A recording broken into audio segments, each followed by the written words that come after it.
very, very happy to see you guys. I was telling Hector, you guys were the one of the first guests to come to the zoo 4 years ago. Y los más guapos. Y los más guapos Y también. los más guapos, eso todavía. Like fine wine. Como el vino, we just get better with age. Exactamente, como los buenos vinos. There we are.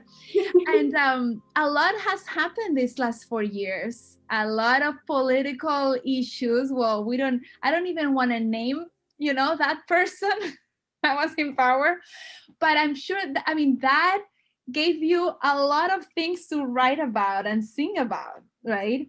And tell me a little bit about these anthems. If I was presidente, and all this, it had. I remember like listening to it and like feeling so connected. I also think if I was presidente, my mom would be the first lady. That's my favorite line. That's my favorite. Porque chanclazo, girl, like chanclazo if you mess up.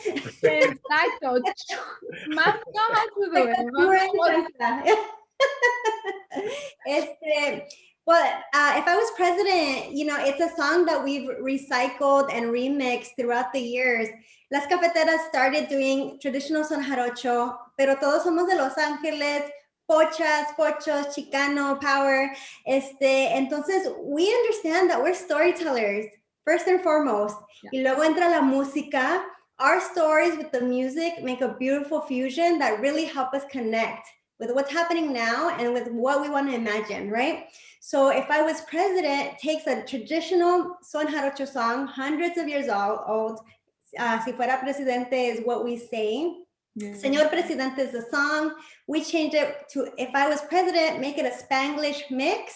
Bring in artists that are from swing states who are really talking about how are we continuing to reimagine the narrative of our folks, but also put folks in power, like at the seat and at the table, and saying, this is what we demand, this is the kind of life we want, and how are we going to work together to make that happen? So if I was president, that's what it is. Es una invitación, pero también like, vámonos.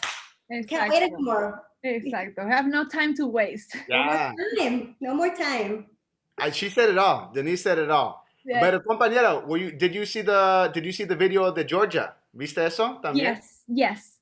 Sí que lo vi. All eyes are on Georgia, and I definitely that like changed the whole game. Yes. I really like you guys were on top of it and were like telling about that story with a song. Mm-hmm. Tell me about that. Well, actually, that song was the second anthem we came out with. And we were contacted by an organization called Big Bowl of Ideas and the New Georgia Project. And they saw the song that me and Denise were created called Long Time Coming. And we'll get there. But they saw that one. They said, we need an anthem for Georgia. Because 10% of the voting population in Georgia are Latinos. Yeah. And we need to get them out. And so we want to get everybody out. So they contacted us and said, hey, we see the work you're doing. We need an anthem, a black and brown anthem. Can you remake the song Georgia on My Mind? And me asusté. I go, ay no, pues. Like how do you take a classic from Ray Charles? Like it's almost it's musical suicide. To take a song so like that, and if you mess it up, like that can really go bad. But I knew a couple compañeros that I knew could help me. I put together like a musical dream team. I called Sergio Mendoza from Tucson, Arizona, también a swing state, who does boogaloo and cumbia and has produced a song for Los Angeles Azules. I called Quetzal Guerrero, who's an amazing violinist, multi-instrumentalist, amazing vocals. And then got together with my friend David to groove me to produce it. And it was great. And then we had a bunch of like the background vocals is really also what made it. Like Denise is on there, Frenchie's on there, a compañera named Beth Goodfellow is on there. And we were able to make an anthem that I feel like we took the baile to the ballot box. And we did it. We flipped it. We flipped Georgia. And because of that, now the stimulus package passed. because the House and Senate tied, and so because now we have Georgia senators that were for the stimulus. Kamala Harris came to break the tie, but that would have never happened. We would have never got a stimulus check. Denise would never get another bow for her hair if we didn't get that check. Tragedy. Who am I without this? Wow, that's the power of music, and that's the power of art, that you can really get to a lot of people. Sometimes with the message go both, it doesn't make it, but once you sing something that it resonates with you, you're like, okay, now I'm listening. Yeah. The beautiful thing about that song, it's cumbia. So cumbia is Afro-Colombian, right? So cumbia is from, is Afro-Colombian rhythms. And then we mixed it with elements of trap music that come from Atlanta, Georgia. The home of trap music is in Georgia. And so we were able to combine those things. And the idea is like, if all these things can live harmoniously in one song, all these elements, then maybe that could happen in the neighborhood too. Maybe we could all live together también, I love it. And that was the second one. And the first one, long time coming, right? I love that video. That was shot in East LA, right? Yeah. In Boy Heights. In Boy Heights. I love that, that girl getting into this bar and all these things happening, and it's so cool. Tell me about that. I always love Denise. How did you feel about that? Like, what's your takeaway from the video? Like, what do you think we were trying to tell with the video? I mean, you and I were talking about, right, the story behind it, and how do we remind younger people, millennials, generation G, Z, XYZ, all the generations, how do we remind folks that this is all of our, the practice of voting is instrumental in making change, and it's not the only thing. But what we talk about is, as brown people from, the East LA area, working class, immigrant families, we're so stuck in the resistance and the fight for better and the struggle. And, the idea is, what would it look like if we were winning? Yeah. Not just on election day, but in life. And as Latina folks, as Latinos, Mexicanos, we're always laughing and dancing, and like nos gusta llorar también con el mariachi, no sé qué shot and like cry it out. Con un poco de tequila se llora más. No, girl, salud.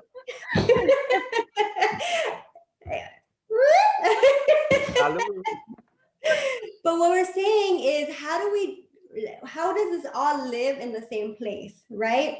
The making change, the resistance, the struggle, but also the joy. And how is that radical for us?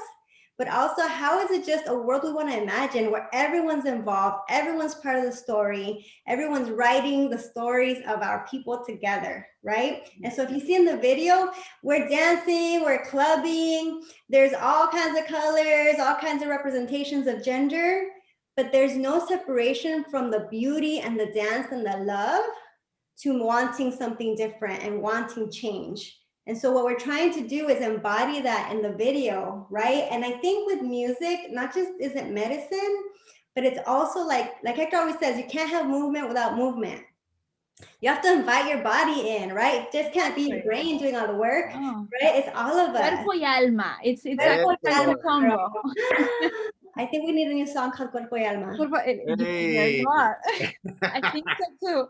I like that. And that's what, I think Hector and I, when we talk about like, how did we get redirected in this time of quarantine, in this pandemic, right? It's such an emotional time. It's such a time of not knowing. How do we redirect from being a band that solely tours, is always on the stage, one city after another city after another city? How do we redirect to the root of Las Cafeteras? Which again is storytelling, which is reimagining for ourselves and our families, which is honoring where we come from, but building something beautiful and honoring and joyful, right? Because we're not going to get stuck and we're not stagnant as a people. And this nation is changing, and we're going to be part of that change. And music is going to be the way that we pave that road. And we just want to be part of the soundtrack. There's no movement without movement, and we intend to be part of the soundtrack. And 100 years from now, I want people to listen to Long Time Coming and be like, mira, that's what they were going through. That's what they were feeling. That's what LA sounded like and looked like in the East Side, you know, when they watch Georgia, they'll be like, wow, mira eso. Sí. Mira the solidarity. When they watch If I Was President, you know, like Exacto. we're it's also history books and her story books and our story. And so like that's kind of like Denise said it. Uh when you know when quarantine happened, nobody could go outside. And so, you know, a lot of the conversation that happened in us is like, well, ¿qué hacemos? And I remember one of our band members, Jose, he said, well, there's a, I think there's a, I don't know if it's Buddha said it or Beyonce. I don't know who said it, but Dance. yeah, Budance. When you can't go outside, you go inside. Sí. You know, when you can't go out, you go in, and that's what Cafeteras had to do. We had to go in and be like, "Who are we? We're songwriters, we're storytellers. Well, let's do that. Let's do that. 'Cause right now, Black Lives Matter. Right now, queer and trans lives matter. Right now, like brown folks, you know, are being caged at the border, and be like, we need to put out our history books, you know, and what that sounds like. So Absolutely. that's what it is. But let's get dancing. Yeah, let's get dancing. And this is an opportunity to reinvent yourself and the way we do things. You know, it's not like the 2021 is not canceled. 2020 wasn't canceled either. It's just like we have to find new ways to tell the stories, you know. It's via Zoom instead of maybe on a stage, right? In a concert, but still you're doing it, which is really amazing.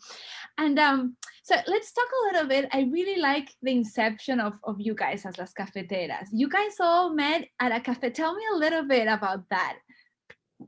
We actually met as organizers. We were like, I met Denise when I was 20 years old, and we were both organizing against budget cuts. You haven't aged a day, Denise. Exactly. I get it from my mama. It's true. I get it from my I'm a vegetarian and I drink my water. like that. And I laugh every day. Not a single wrinkle. Hey, Denise, you look good like that. Because Denise drinks from the hose, from the manguera. Por eso. You know? That's why. So yeah, I mean, I met Cano at a rally. I met Daniel, you know, protecting the South Central Farm. So we were all organizers and movement kids doing work with, inspired by the Zapatistas. We would go to Chiapas. You know, that's how we met. And then we found this music called Son Jarocho, and it was beautiful. And we all started learning together. But we weren't singers. Well, Denise is a folklorico dancer. She's been dancing forever, but we weren't a group, a band of musicians, but we started just singing together and learning together, and it was like nobody hated on each other, and it was just like, let's do it. And then poco a poco, people started writing their own songs. And like, ¿qué onda con una cumbia? You know, ponle un hip hop. Hey, a little ska. You know, algo, un poquito de salsa. You know, like algo que pique. You know, and so. And we just kept on going. And you do anything for 10 years, you're going to get better. Because when we started, we weren't good. That's why. Look at you. And so what further progress do you see that it's needed still in our communities? Where areas do you think, okay, hopefully in few years we have this kind of solved or like improved at least? What you think, Carlos? Oh man, I mean, there's so many things, right? I think especially like we look at so many ways to improve. I'm all about like intersectionality and resilience and mental health. I'm a clinical social worker by trade. I studied social work. Both my degrees are in clinical social work. I was a therapist at one time in my life. I went to therapy many times in my life. We went together. Yeah. We as a band go to therapy. And I think couples therapy, like band therapy. Yeah. We do go to band therapy. That's why it's been so long and we're still good. We're still here. I think one of the things I see a lot that like me da angustia is the suffering that people go through. And looking at the conditions that create the suffering, but also allowing like the understanding that mental health is something that we should be able to talk about as people, you know, from Latine like roots, Black roots, Asian American, Native American. Like I just feel like it's a very trendy topic, right? And for me, when you understand like the root of your suffering is when you can get more free. Yeah. right? And so one of those things is the conditions we live in that we can always, it's the easier thing to identify and to lobby around. And the other thing is just going in, and that's scary, you know, but I think in general, more intentional work around like maintaining and sustaining health. So Leah in our band, she's the co-owner of the only yoga studio in East LA, right? I do work around mental health and resilience. And I think we do the storytelling component with younger people, it's like feeling like I was born into this world the way I'm supposed to be, and how do we honor that? And I think that's just, for me, it's a big red flag, you know, like that folks don't really see mental health as something to really pay attention to and to put funding into. And we all have trauma, you know, especially as for myself, as like someone with immigrant parents who didn't have papers, and a lot of that stays. And so that's more of a personal, like, I think we need to fix this. But it you know, moves on to like nationally, how we're paying attention to the well-being of our communities. Yeah, how we heal our nation too. Yeah.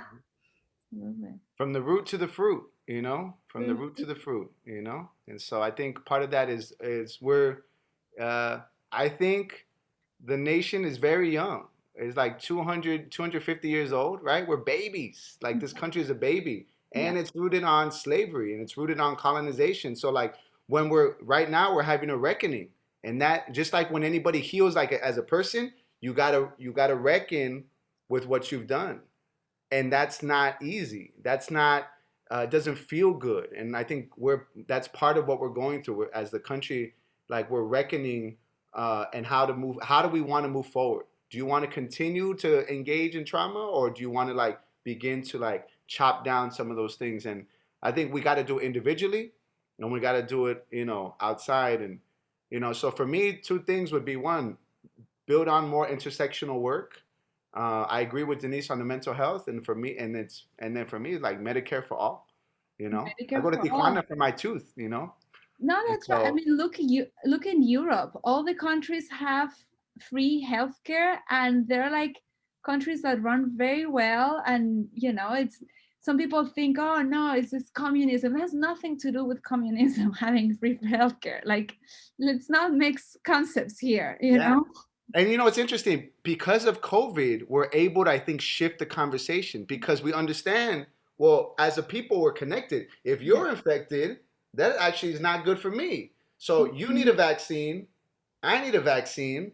We all need a vaccine. And like, we shouldn't have to pay for it, right? Absolutely. Like, universally, everybody should have access to a vaccine so that we collectively are healthy. And I feel like we can use that as a way to shift, be like, that's the same way about other illnesses, right? About mental health, right? Around cancer, like just across the board. When you're healthy, your family's healthy, those around you are healthy. And I feel like we use this opportunity now, the COVID, to be like, yo, you know, if you're bad, I'm bad. If you're sick, I'm sick. And if I'm good, you're good. Yeah, I mean, we're having to have conversations around access, around classism, around essentialism, right? Where we usually, my experience, that a capitalist society will place more importance and value on folks that, one, already have money, two, have white collar jobs and stuff like that. And right now, we are very dependent on folks who are essential. And now, right, the title of essential has become with frontline workers, right? Folks in hospitals, markets. Campesinos. We understand we need each other. At the same time, I need to cancel a student debt because student debt has got me like chained to, I cannot move forward. And again, a country that values education so that its people can just, you know, I think like you change the fabric of a country when you change the value system of a country, right? And not based on the roots and how much money you already have, but how we can invest the value in how we participate in a society together, right? And how we need each other and how we give to each other. Yeah, absolutely. And you know, you guys have like a trilogy, amazing, but I think you need like a fourth song talking about what happened on January 6th. There needs to be like another song. I'm just throwing out there, but because it's something. I'm gonna write down these ideas, girl, because you are on. It just blows my mind what is happening. And right now, as we speak, there's the impeachment, the second impeachment happening. I mean, there's so much that our kids, my baby was like, oh, I was born in a very interesting year, 2020. What's happening? And as you say, I think that the music, it's the best way to tell a story. Yeah. And I feel like, compañera, like, this is the time for artists to go to work. This is the time to take, to take pain and paint a picture. And I feel that that's what we got to do. And that's what we're doing. But, we don't paint. I'm not a graphic designer. I don't do film. I need folks to do that. I need artists to get to work right now because there's so much. We have an opportunity to create a new direction for this country, and art can help. Art can paint the way, and I'm so excited. I'm so excited about it. And so, we're part of that, and we see other people doing it, and like we just want to keep on going. So, and we will. We have a lot of stuff, a lot of work to do this year. We have a lot of music to put out, and we're excited, compañía. We're excited. That's really nice. Okay, and just lastly, how do you like your cafecito, and what food pairs best with it? Oh, well. All right, ándale, Carlos, ándale. You go first. Oh my God. ¿Sabes qué? I have a sweet tooth and I love café de olla. I love café de olla con poquito de leche de almendras. And I love a little croissant. Café de olla. Qué rico está. A little bit of leche, a little bit of croissant. That's me. What about you, Denise? Okay, this is the most exciting question. How do you like your coffee? It depends on my mood. I was raised café todo el día en la mañana. Since I was little, siempre nos daban café, which is probably why I never grew. Un cafecito después de comer, just to, para calmar. Exacto. Exactly. But en Puerto Rico, fui a Puerto Rico hace 2 años. A mí me gusta el café de olla también, pero le echaron como un ron de coco. Like rum, coco rum en el café con leche. Eso ya te prende bailando toda la tarde. I'm the opposite. When I drink, I get so sleepy. I'm like, y luego, I'm very particular about my pan dulce, but I like, everyone likes a good concha, right? A mí me gusta, con mi cafecito, me gusta un taquito de frijoles. Interesting. Soy golosa, girl, soy golosa.